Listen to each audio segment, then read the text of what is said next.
Assalamualaikum warahmatullahi wabarakatuh. Subhanallah walhamdulillah wa la ilaha illallah wallahu akbar. La hawla wa la quwwata illa billahil aliyyil azim. Asyhadu an la ilaha illallah wahdahu la syarika lah wa asyhadu anna Muhammadan abduhu wa rasuluh la nabiyya ba'da. Allahumma shalli ala Muhammad wa ala alihi washabbihi ajma'in. Amma ba'd. Bapak-bapak, ibu-ibu, adik-adik sedang jamaah subuh yang berbahagia. Alhamdulillah kita bersyukur kepada Allah, kita bisa mengawali kehidupan hari ini, yaitu hari Jumat tanggal 4 Juli 2025 telah bersamaan dengan tanggal 9 Muharram 1447 Hijriah. Kita laksanakan salat subuh secara berjamaah di masjid yang kita cintai ini, dan akan lebih dahsyat lagi kalau sebelum salat subuh ini kita masing-masing bermunajat kepada Allah, bertemu Allah melalui tahajud dan witir kita. Mudah-mudahan dengan demikian dan semakin menambah iman takwa kita kepada Allah. Salawat dan salam semoga tetap limpahkan atas Tuhan kita Nabi Muhammad sallallahu alaihi wasallam dan keluarganya, sahabatnya, orang yang mati syahid, penuntut ilmu, penyampai ilmu. Dan sampai kita semuanya akan mendapatkan syafaat dari Rasulullah Sallallahu Alaihi Wasallam ketika kita berusaha semaksimal mungkin untuk hidup ini kita sesuaikan dengan Al-Quran dan hadis. Bapak-bapak, ibu-ibu, alhamdulillah lagi ini teriring rintik hujan meskipun tidak deras banget. Tidak deras, kadang ini membuat malah tadi malas nyaman apune subuh ngeten iki jan penake kan yang muancal kemul luar biasa. Itulah godaannya, dan kita sudah ngaji bahwa tentang keutamaan salat subuh secara berjamaah di masjid. Kita ingat itu, insya Allah kita tidak akan ketinggalan. Baik, kita lanjutkan tentang al-janaiz terakhir kemarin tentang tanda-tanda seseorang akan matinya su'ul khotimah. Jadi akan matinya itu kita akan merasa, oh aku begini. Nah, ini kalau kita tahu, seandainya nanti kita ada, ya kita dandani, kita rubah, oh ini tidak benar ini. Ini salah, tidak sesuai tuntunan, dirubah, mumpung masih hidup, mumpung masih sehat. Kemarin ada beberapa poin tapi belum selesai. Yang pertama yaitu tanda-tanda seseorang akan matinya su'ul khotimah. Tetap dalam kesyirikan, syirik demen, syirik hobi, syirik malah hari-harinya seperti ngoten itu. Dia tidak bertobat, tidak menghentikan kesyirikannya itu. Nah, ini potensi untuk su'ul khotimah mati dalam kesyirikan itu lebih besar daripada yang tidak. Ya harus stop. Dan orang yang tetap dalam dosa, maksiat, panggah, mendem, panggah judi, panggah geling ndak gelem ngajar panggah ngono, itu potensi su'ul khotimahnya besar. Insya Allah kita tidak. Ya juga tetap dalam bid'ah, khurafat, tahayul, dan konco-konconya. Panggah ngono ae. Ya mungkin saya panjenengan semuanya dulu belum ngerti, dulu belum paham, ilmu belum sampai, kita pernah melakukan kesyirikan, kemaksiatan, dosa, bid'ah. Ya akhirnya kita belajar ngaji, kita tinggalkan. Kita tinggalkan. Yang penting Allah akan menilai bagaimana semangat usaha kita yang maksimal untuk menghindarkan hal-hal itu. Dengan salah satunya nggih ngeten iki, kan banyak orang itu orang gelem mengaji, orang gelem belajar dan sebagainya. Tetap nilainya itu beda. Jangankan Allah, saya panjenengan semuanya misalnya ada kita sebagai guru dan murid iki sakjane ora iso, tapi sinaune mompong sraget dengan sing ora gelem sinau, sing ikhlas kan enggak sama-sama ndak ngerti, tapi beda nilainya di hadapan kita.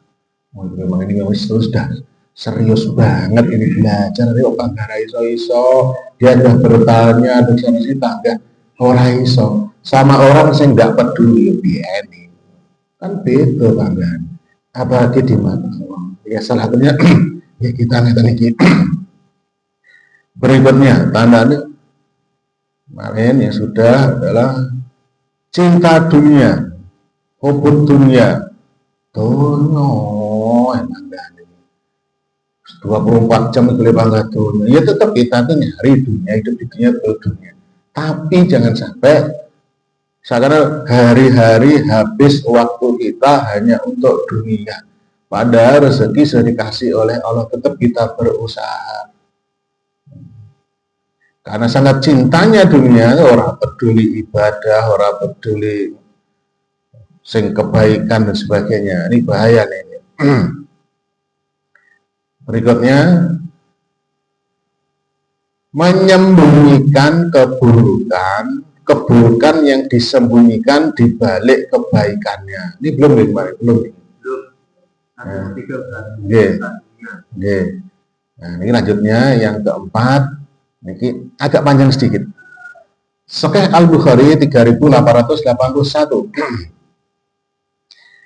Dari Sahal bin Sa'ad As-Sa'idi radhiyallahu anhu bahwa Rasulullah SAW berhadapan dengan kaum musyrikin. Adu harap. Kemudian keduanya saling menyerang musuh. Ketika Rasulullah SAW bergabung dengan bala tentara dan musuhnya pun bergabung dengan bala tentara mereka, maksudnya kumpul. Dan di antara sahabat Rasulullah SAW ada seseorang yang tidak menyisakan musuh pun kecuali terus dia mengejarnya untuk dipenggal dengan pedangnya untuk dibunuh. Ini semua wanget yang ngober musuhnya ada dibunuh.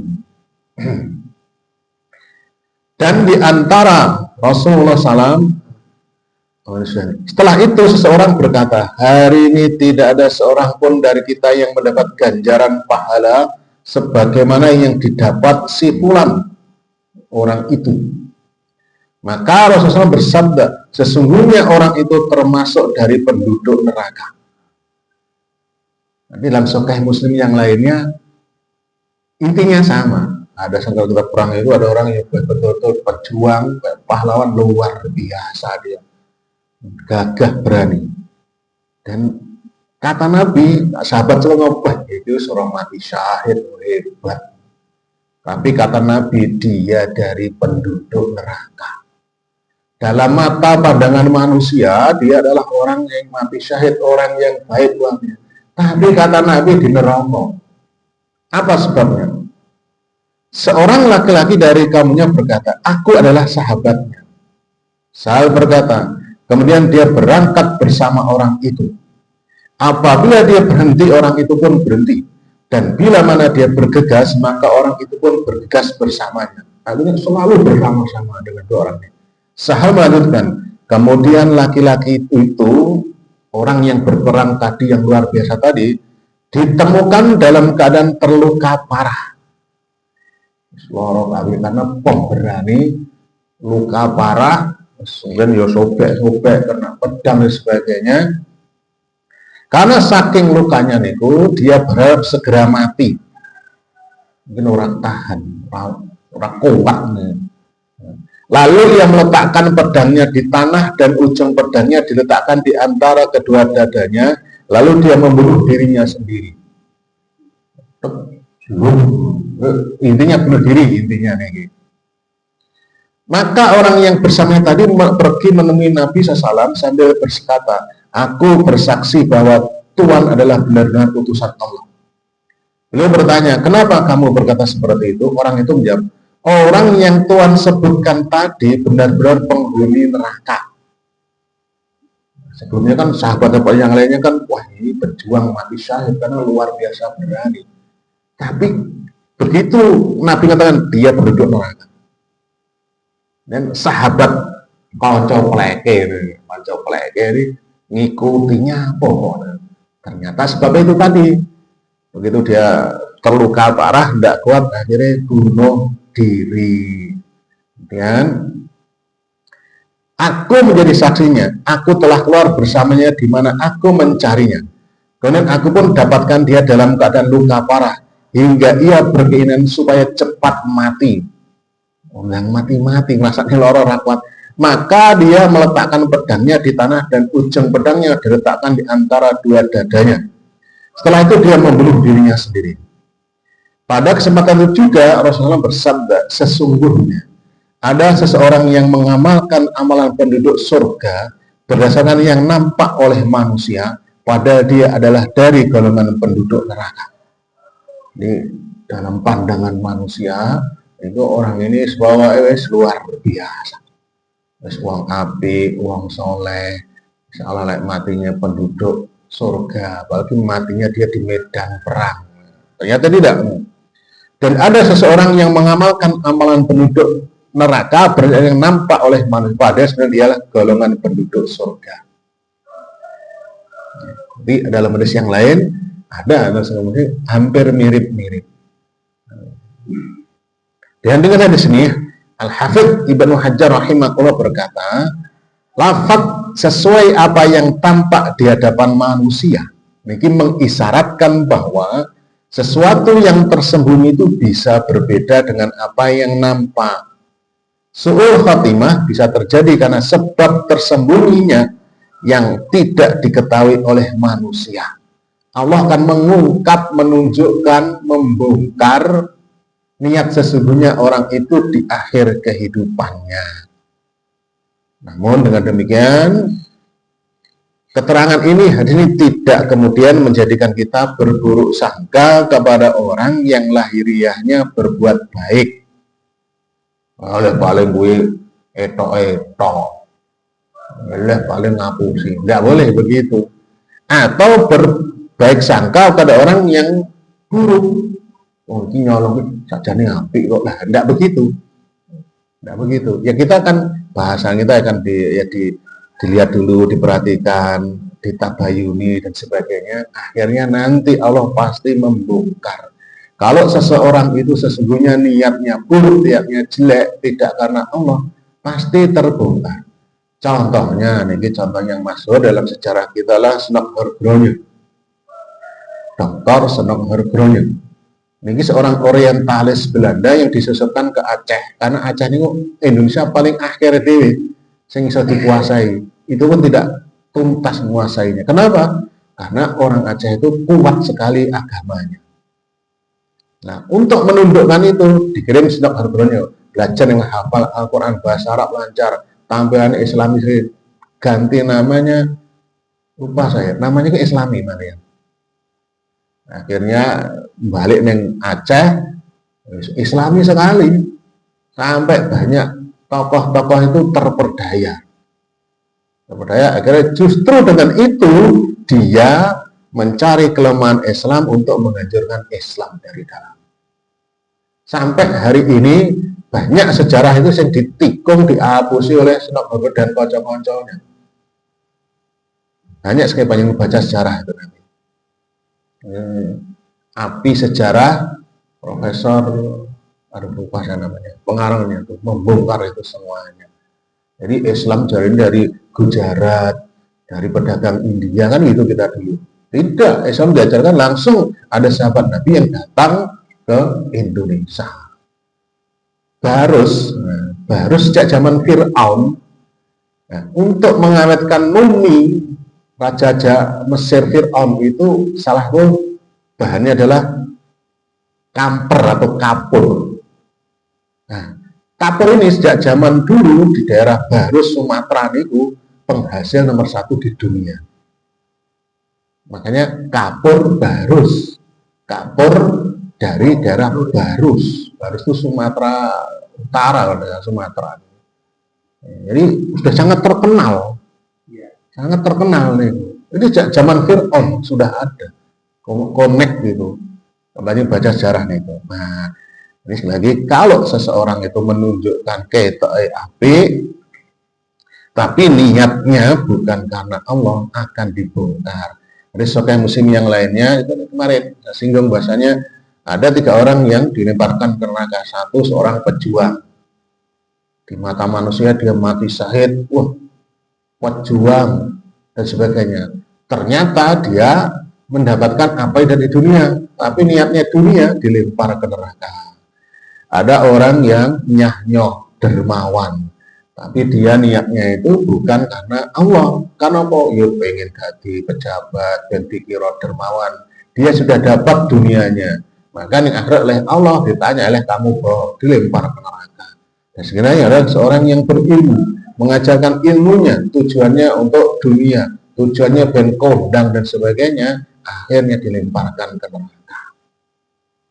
Yang mudah-mudahan kita tidak sekali lagi, tidak berarti kalau ada wong apik elek ngaku si pura-pura, ya tidak. Atau lek wong elek elek, jangan. Ini kisah ini diungkap oleh Allah. Dan yang kelima, menjadikan teman dekatnya orang yang tidak beriman, wong sing ruwet. Ya kita bahas tidak salah masalah wong kang soleh kumpulono. Nah kadang kita ini nur sewu dilagokne disampaikan wong kang soleh kumpulono, wong kang soleh kumpulono. Kenyataane malah sing wong soleh iki dipegeli, dimusuhi, dicap ngene, dicap ngono, kancane panggah wong mendeman, wong mabukan, wong judian, wong rasolat, dan sebagainya. Otomatis dia akan terbawa temannya. Surat Furqan 25, 28, dan 29. Celaka besar bagiku, kiranya aku dulu di dunia ini tidak menjadikan si fulan itu teman akrabku. Sesungguhnya dia telah menyesatkan aku dari Al-Quran ketika Al-Quran itu telah datang kepadaku dan syaitan itu tidak mau menolong manusia. Niki penyesalan seorang manusia ketika nanti kenapa aku koncoan karo DE. Baik konco plek bukan konco kenal ya tidak apa-apa. Konco plek. Sekarang kan gini berdua curhat berdua. Lek orang tidak soleh bahaya. Contoh, lek kita konco kita wong ndak bener. Titik akeh kita mesti kegawa wong. Arep ngaji, apa ngaji, rasa ngaji panganan apa ngaji ra nyebut kaya ora oleh duit, kaki kelompok radikal, keras dan sebagainya. Iya. Akhirnya ndak gelem. Mati begitu, sudah tanggung sendiri. Kan banyak yang ndak gelem. Gara-gara koncone. Dalam Sunan Abu Dawud, Sunan Tirmizi, ada dari Abu Sa'id dari Nabi SAW beliau bersabda, janganlah kalian berkawan kecuali seorang mukmin. La tusahib illa mu'min. Dalam hadis yang lainnya, seorang laki-laki itu bergantung dengan agama teman gaulnya, konco pleke. Hendaklah kamu melihat siapa yang menjadi teman dekatmu. Biasanya nih orang itu sefrekuensi, podo mendem, podo adu jago, podo nakal niku.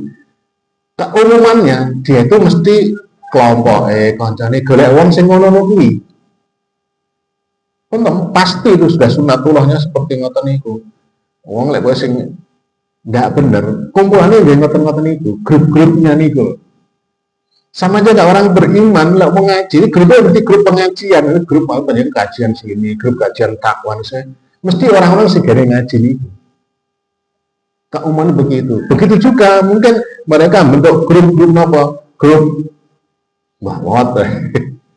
Nah, sebagainya. Grup ya sing ngono kuwi, grup akeh pecinta burung, komunitas motor RX King dan sebagainya. Biasanya itu mesti sak frekuensi. Orang naik grup iki gene nyolong, gene adu jago ke karo grup pengajian ini tidak mungkin. Sudah angel yang ngoten itu. Itu sudah gambaran Allah surat Al-Hasr. Wasiqal ladzina kafaru ila jahannam sumar. Biasanya manusia digiring masuk ke neraka jahanam secara kelompok-kelompok. Kelompok apa? Ya ngoten niku kelompok yang ngene-ngene, mesti niku. Wasiqal ladzina taqaw rabbahum ila jannati sumara. Sama. Orang digiring ke neraka juga kelompok-kelompok. Kelompok apa? Pengajian subuh, Jumat subuh, Al-Amin, kelompok itu dan sebagainya. Itu sunatullahnya seperti itu. Dan kita tidak bisa. Misalnya kita kok misalnya orang apik, orang gelem judi, jadi gaul lengket karo sing gene angel. Dan mereka pun risih dengan kita pun tidak nyaman. Ya lek kok nggih, lek gak kenal ya nggak apa-apa. Kita punya kenalan, akeh kenalan kula nggih wong sing ruwet kuwi ya akeh. Wong kafir nih nggih akeh kenalan. Tapi kan hanya sekedar kenal biasa-biasa saja. Maksudnya ini adalah betul-betul teman yoplek lah bahasa kita. Teman betul-betul ya konco tenanan. Jangan sampai kita seperti ngoten niku. Berikutnya, mengungkit-ungkit dosa orang yang sudah bertaubat. Nah, ini bahaya nih. Dalam Sunan Tirmizi 2429 dari Mu'adz bin Jabal berkata, Rasulullah SAW bersabda, barang siapa mengungkap kejelekan saudaranya karena perbuatan dosa yang dia lakukan, dan dia sudah bertobat, maka dia tidak akan meninggal sampai melakukan perbuatan yang diungkap kejelekannya tersebut. Misalkan, ngapunten enek pemabuk, penjudi, begitu mungkin umur ya 60-an tahun dia bertobat. Betul bertobat, kita tahu akhirnya dia bertobat. Kok kita itu nggak salah kalau kita pemabuk paling lupa gak ngono. Kita kan dilok-lokne ae digojloki. Nah, orang sing ngelakne niki kata hadis ini bahasa nanti tidak akan meninggal kecuali dia akan melakukan perbuatan yang digojok. Misalnya mendem dia akan mendem. Lho piye carane? Kalau dia selalu mengungkap gojloki bangga oleh orang yang sudah bertobat. Nggak boleh, nanti ini larangan itu bahaya. Jadi kita harus mati di mana kita malah bahaya. Kita harus jadi su'ul khatimah. Atau misalkan ada ngapunten, ada seorang perempuan dari pezina dia bertobat, ya bangga digoda, dilok-lok, lalu kita akan melakukan itu misalnya. Dan apapun. Intinya saya bilang, barang siapa mengungkap kejelekan saudara karena perbuatan dosa yang dia lakukan, dan ini dia sudah bertobat, maka dia tidak akan meninggal sampai melakukan perbuatan yang diungkap kejelekannya tersebut. Dia udah orang bertobat, alhamdulillah dia bertobat, dan jadi pelajaran bagi kita semuanya dan sebagainya. Nah, itu jangan di ucek ya pandan dia jelok dia lihat bisa maling, jangan, nggak boleh itu bahaya lah. Berikutnya, ini yang terakhir, yang 7, yaitu menunda-nunda tobat atau tidak mau bertobat. Bapak Ibu, jamaah rahimakumullah, ini sudah dibahas di kitab Riyadhus Shalihin. Ini nanti sudah dibahas kitab Riyadhus Shalihin. Intinya, menurut saya panjenengan itu pasti punya salah dan punya dosa. Kullu bani Adam khata'un, Ibnu Majah. Setiap anak Adam sampai pasti punya dosa. Wa khairu khata'in at-tawwabun. Dan sebagai orang yang punya dosa, salah itu bertobat. Nah, kita tobat, alhamdulillah, seurung pensiun. Begitu pensiun, aku seurung nunggu haji, lebar haji. Iya, berakhir, belum meninggal. Atau tidak mau tobat. Nah, ini bahaya. Allah tuh senang kalau kita, saya panjenengan semuanya bertobat. Maksudnya kayak ngopo. Dan sebesar apapun, wahai orang-orang yang melampaui batas itu nemen nih guys, sirik orang kalau dosa orang, tapi kalau dia bertobat pasti Allah mengampuni. Apa enak sebetulnya kita nih, enak lek gelem bertobat. Nah, orang yang menunda-nunda tobat atau tidak mau bertobat berarti kan tetap dalam maksiat tadi. Nah, itu ada potensi besar untuk dia matinya su'ul khatimah. Kadang kita ini non sewu, dalam satu sisi kita bertobat, ini sisi lain belum bertobat. Kadang ada yang ngatakan itu. Atau bertobat diulang lagi, bertobat diulang. Masih lebih baik. Tapi insya Allah orang-orang yang ya insya Allah macam-macam, saya panjenengan semuanya dosa-dosa sing gede-gede insya Allah mudah-mudahan boten. Orang sirik, orang berzina, orang mendem, orang mabuk, orang membunuh dan sebagainya. Insya Allah boten, insya Allah mudah-mudahan boten. Ya, paling dosa-dosa sing umum dan itu rada angel ngrasani gibah dan meleroi nglirik cewek. Ngoten-ngoten iku kok. Iku sing rada angel itu. Nah, tapi itu tidak termasuk dosa besar. Tapi tetap dihindari semaksimal mungkin. Ya kita tobat setiap hari, perkara terulang lagi, tobat lagi. Allah tetap senang. Karena dalam Sahih Muslim pun bahasanya, kalau bertobat oleh dosa terus akan diampuni oleh Allah. Ya, bertobat nih. Yang benar kita tidak menanya. Ini adalah 7 hal yang tanda-tanda bahwasanya orang itu kalau tetap itu akan su'ul khotimah. Tapi tidak bisa dipastikan 100% karena endingnya belum ketahuan. Cuma ya indikatornya wes saja yang ya mudah-mudahan berubah. Sekarang masuk tanda-tanda seseorang itu matinya su'ul khotimah. Nah ini baru ketok motong. Nah, tadi kan masih tanda, masih orang itu masih hidup. Belum mati, kita tidak bisa. Dia mesti su'ul, tidak bisa. Dia itu gini maling, mesti su'ul khotimah. Belum tentu. Jadi kita doakan mudah dapat hidayah. Siapa tahu nanti di akhir kehidupannya dia bertobat. Begitu. Nah, niki tanda-tanda jelas mati niki su'ul khotimah berdasarkan Quran hadis. Nomor itu 1 mati bunuh diri. Seseorang yang matinya bunuh diri niku jelas su'ul khotimah. Kalau yakin matinya betul-betul bunuh diri. Tapi sekarang ini kadang ya aneh. Enek uang non sewu kendat, itu dikendat nih uang. Artinya dia ada dibunuh, kayak digantung. Nah, itu kan lebih banyak. Atau dia mungkin hal-hal yang lain. Saya nabrak motor, nabrak mobil, tiba-tiba dia itu kan sebenarnya dipakai nih, kayak ditabrak nih. Nah ini kan ruwet. Betul loh matinya bunuh diri dan hak bunuh diri. Nah ini jelas su'ul khotimah. Di antaranya dalilnya banyak nih. Penjelasan yang panjang tapi lengkap nih.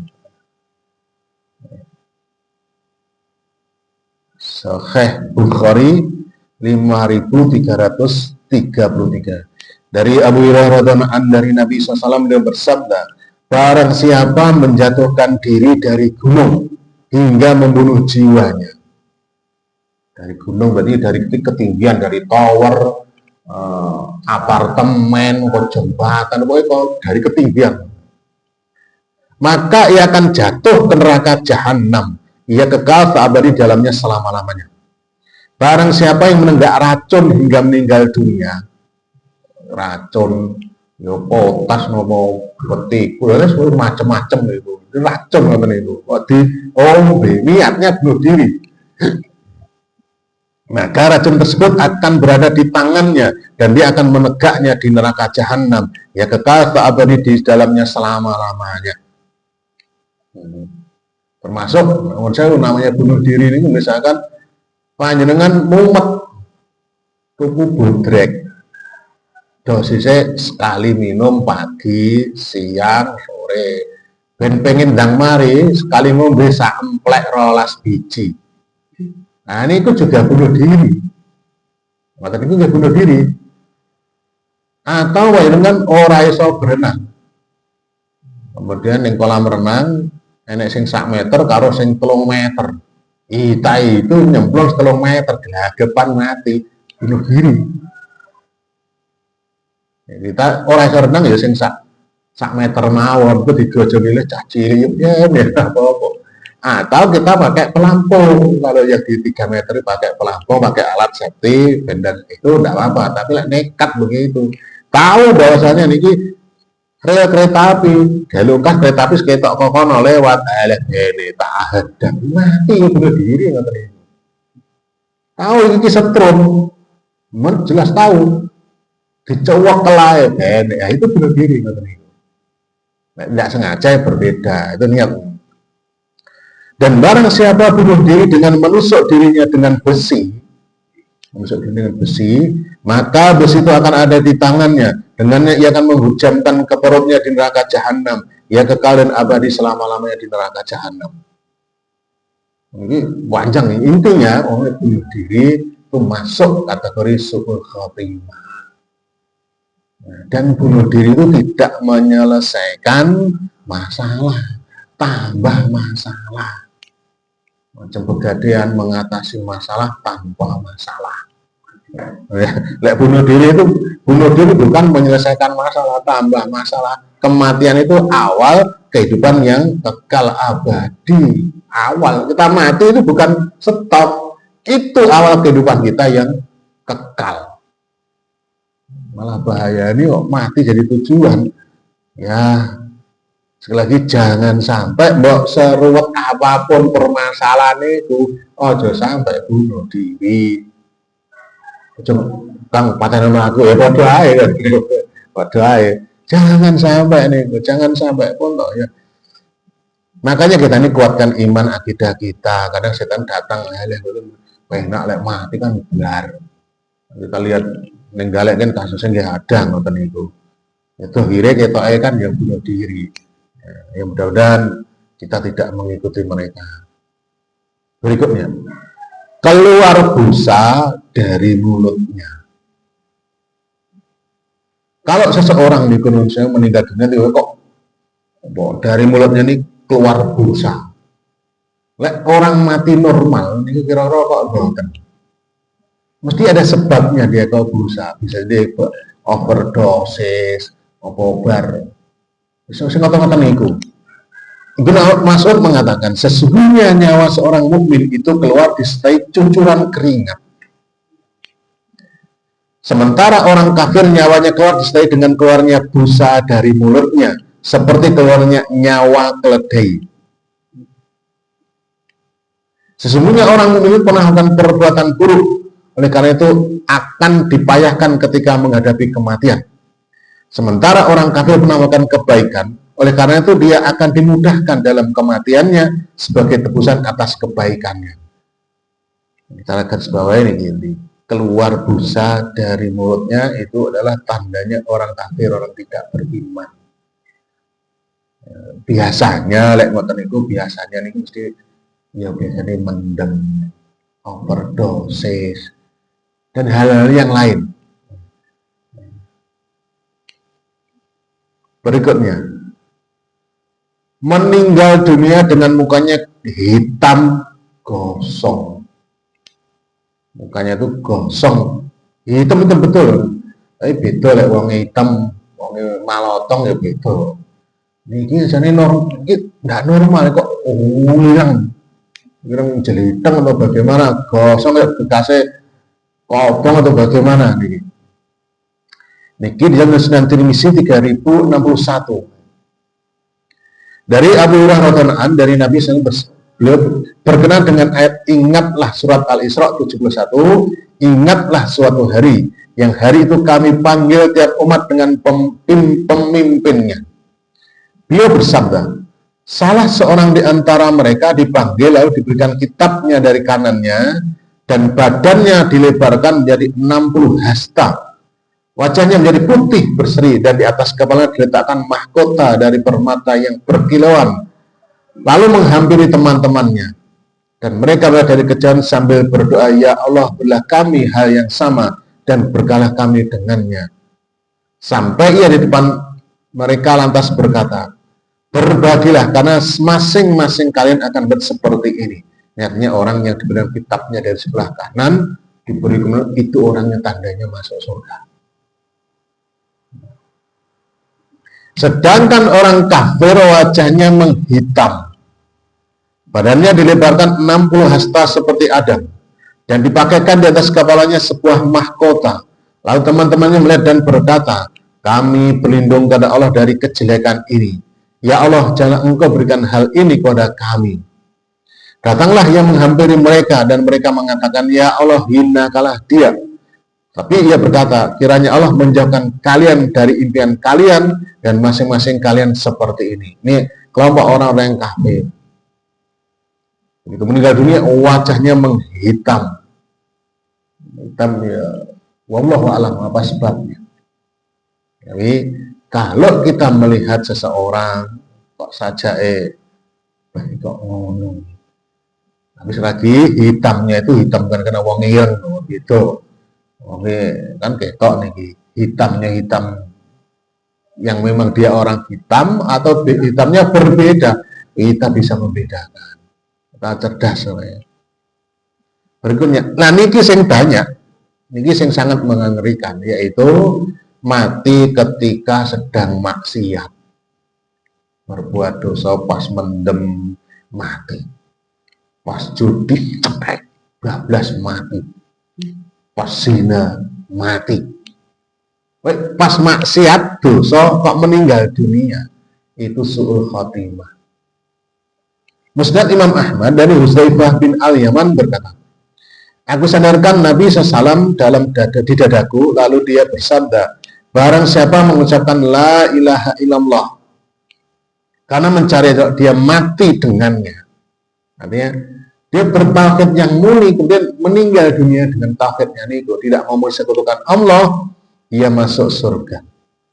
Barang siapa berpuasa sehari karena mencari wajah Allah, sekarang misalnya puasa tasu'a karena Allah, dan dia mati dengannya.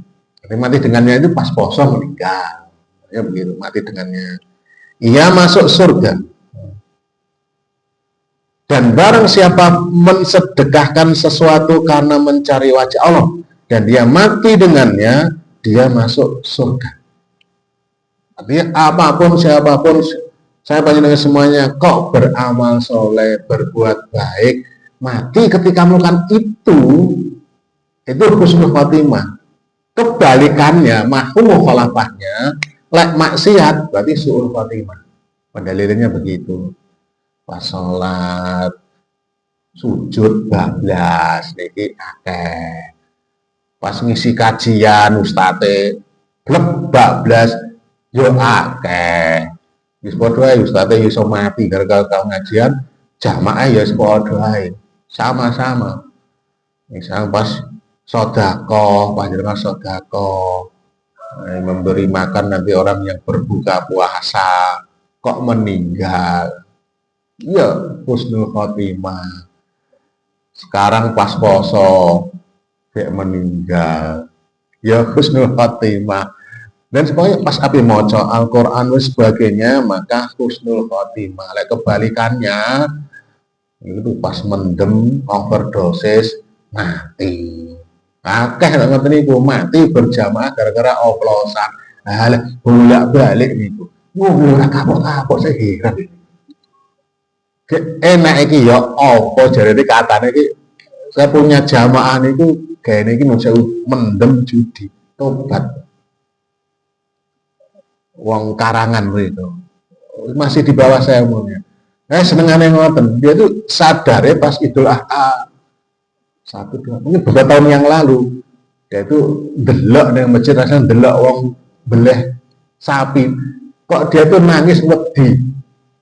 Tiba-tiba wedi kok aku dibelah kali kan, malah tobat gak boleh ngaji malah. Sebelumnya aku ragilem jak masjid ora ragilem. Ora sengaja, itulah hidayah lek teko aku ngoten niku. Mendelok dia cerita sendiri ke saya. Karena ngaji dengan saya nih. Delok wong beleh sapi niku. Kok dia kelingin aku kok dibelah kena ngerokok piye wedi kok tobat dia. Kan lucu aja deh. Dia cerita dia mau apa enak. Ora enak jane minuman keras ki apa sene rasane ki ora enak, pahit-pahit piye ngono jenenge. Ya sik manis legi, seger nih sik enak ya seprit. Jadi ora enak. Tapi ngapa kok panggah ngono ae. Ya duka pokoke seneng lek setan yang ngono kuwi. Dek koncone ya mesti sing ngono kuwi wis arep tobat dijak neh. Lek gaya ngaji derute ngono. Kuat neh lho wis. Lah koncone wong ndak gendah tadi keseret. Ya, seperti apa nih banyak. Ada juga cerita kisah seorang kakek-kakek meninggal dan pelukan seorang pelacur di kompleks pelacuran. Dan jelas suruh khotimah nih, berzina lagi, meninggal dunia dan sebagainya. Ini pokoknya intinya, kita maksiat, mati dalam maksiat itu suruh khotimah. Makanya tadi orang yang tetap dalam maksiat dosa, tidak tobat, ini kemungkinan ini kan besar sekali. Dia hobinya mendem. Kemudian dia mati ketika membenguk besar. Orang yang tidak sholat, lainnya orang Islam tidak sholat mati, matinya maksiat itu, suul khotimah. Dia tidak sholat, kepribadi sholatnya apa orang? Kalau saya tidak mau sholatkan. Dia tidak sholat tahu tidak mau. Kan ada larangannya. Orang yang tidak sholat, betul tidak sholat, tapi sholat, tidak ini masih oke. Tapi tidak sholat, kayak pernah saya ngelayan itu, wong iki ra tau sholat kayak ini kerjaan ini bandar kupon putih, nomor pogel, oke. Saya tidak ngerti, saya tidak kenal.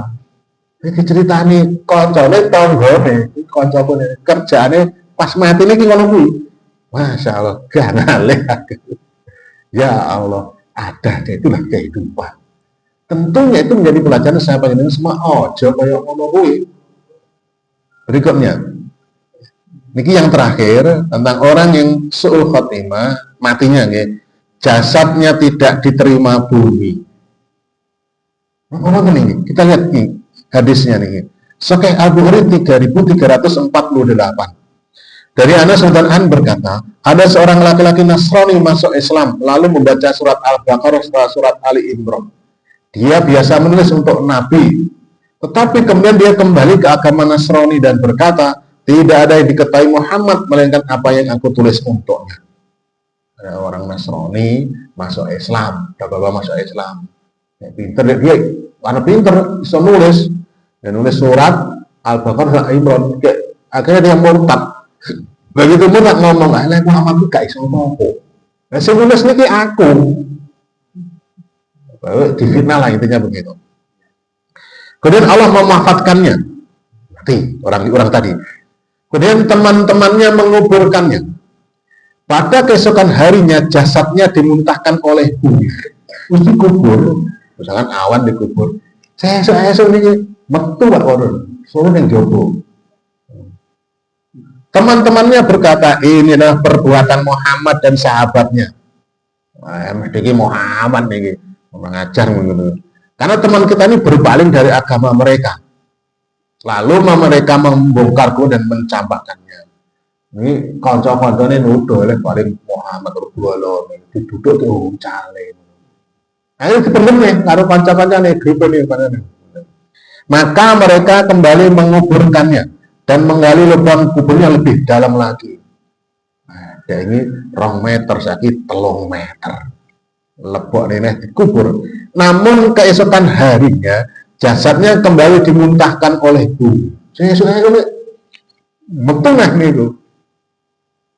Maka teman-teman berkata, inilah perbuatan Muhammad dan sahabat-sahabatnya. Karena teman kita ini berpaling dari agama mereka. Lalu mereka membongkar kuburan teman kita ini dan mencampakkannya. Sampai 2 kali begitu. Maka dibunuh Muhammad. Maka mereka kembali menguburkannya dan menggali lubangnya lebih dalam lagi. Sebatas yang mereka mampu tak gali 10 meter. Misalkan begitu, lebih jauh nih. Akan tetapi kembali pada keesokan harinya jasadnya itu dimuntahkan kembali oleh bumi hingga mereka menyadari bahwa kejadian itu bukan perbuatan manusia dan akhirnya mereka mencampakkan begitu saja. Kalau ini radio ditok nih, karena ini tidak mungkin. Akhirnya sadar tidak mungkin lagi digali ini baru tak jeruk ini tak cor pisan kok apa enggak ini bukan perbuatan Muhammad ini. Akhirnya dia ditok nih. Ini tidak diterima oleh bumi. Tapi kejadian ini betul wonten kan ini galek. Tapi kejadian yang Bontang, Kalimantan Timur, saya dengan kuburan ini jaraknya tidak terlalu jauh. Paling banter sama orangnya paling jauh sekilo, paling jauh. Rumah saya nggak gede, kuburan niki bandara Bontang ini bandara. Nah di sini ada. Sekarang udah rame nih, udah rame. Ini kisah ceritanya orang Bugis, karena rata-rata Bugis nih kalau begitu mati ada kuburan itu yang mengeluarkan api katanya. Sampai heboh, sampai rame nih, masih berasap nih kuburan ini. Nah, itu direkayasa noboten wallahu a'lam, heboh katanya. Sing orang Bugis yang benar tahu keluar api dari kuburannya dan ada asapnya. Kata ini berikut, nah, wallahu alam. Ya, intinya sekali lagi ini tanda-tanda orang itu su'ul khotimah.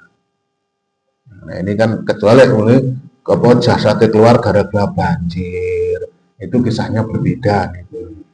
Atau hal yang lain, atau pripun misalkan gali kuburan berkali-kali pindah, panggah ketemu waktu, panggah ora iso digali. Setengah meter ketemu ora iso digali, sampai sing gali ora kuat klenger. Kenapa itu pertanda? Wallahu a'lam lah ngoten niku. Dalile ngoten niku kok sing pas ora enek. Ya kita lihat tanah ngendi lek. Secara logika ya jadi ning kene iki ora enek batu gede, ora enek macem-macem. Ternyata gali ning kene kok ya ngono. Neng kono ya panggah ngono. Itu bisa terjadi. Karena kita tahu nih jenazah ki wong sing ruwet. Wong sing pokoknya sing ruwet lah begitu. Itu bisa menjadi pertanda itu tidak diterima oleh bumi. Nah, saya ngalami nih, ya wongnya seruat dong. Saya tuh mikul panjangnya paling gede sini, tak gendongnya saya kuat.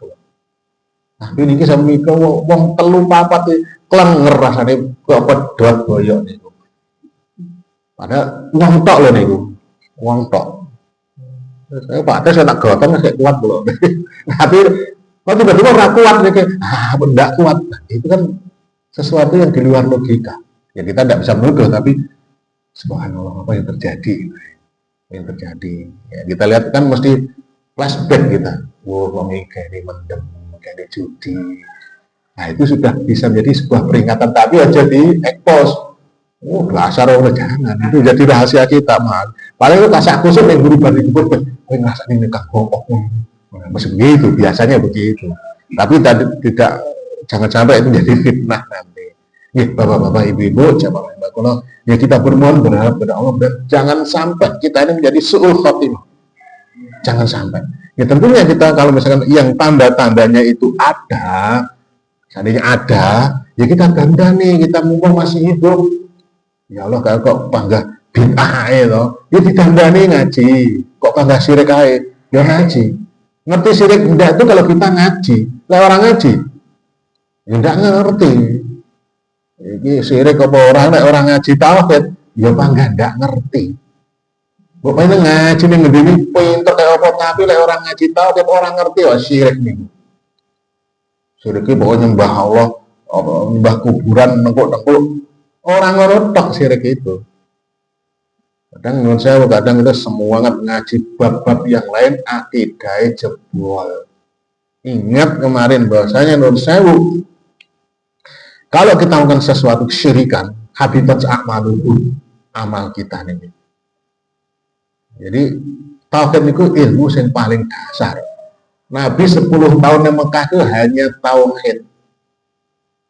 Orang yang muamalah itu tidak ada. Tauhid dikuatkan, baru di Madinah 13 tahun dimasukkan ilmu yang lainnya selain tauhid.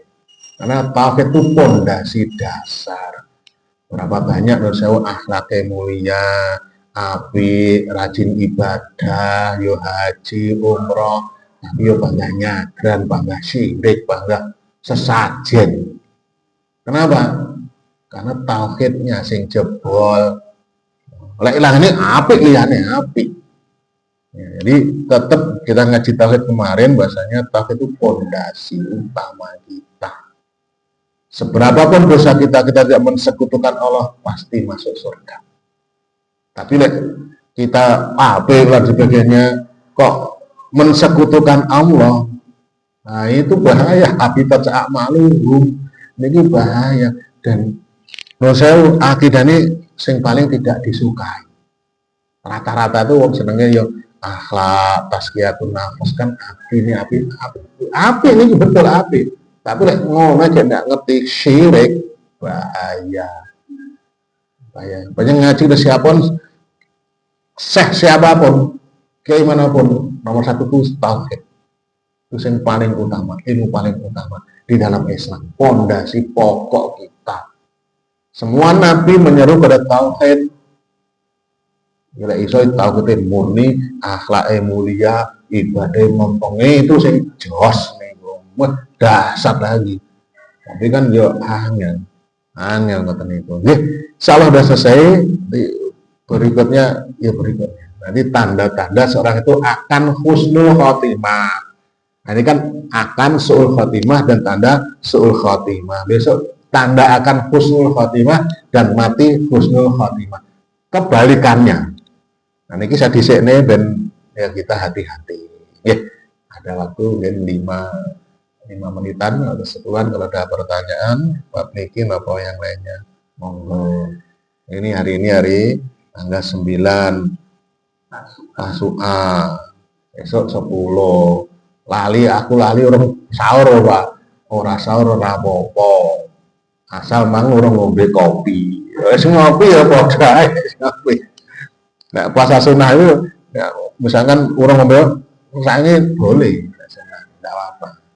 Tapi nek mboten ora apa-apa, arep ana acara, ya wis enggak apa-apa. Saya esok yang paling utama ini sampai ketinggalan. Nggih, monggo. Ngene asyurane besok. Pun sampun mboten napa-napa. Nggih. Kerang kita bener kan? Suruh kene. 44. Yes. Oke, sebentar lagi. Betul-betul.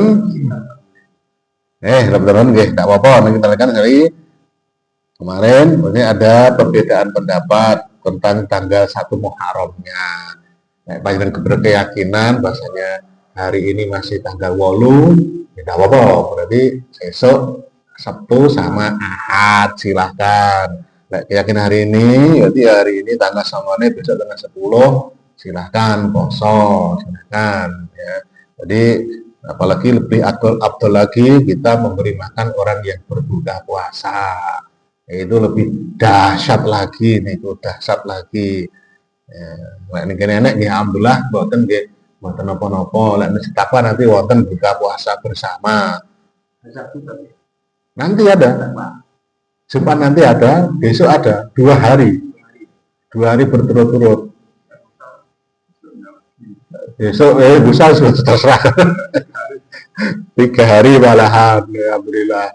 Pas saya jadwalnya nih askar, besok nih Bendungan. Rasa gabung. Kon ngisi besok nih gini.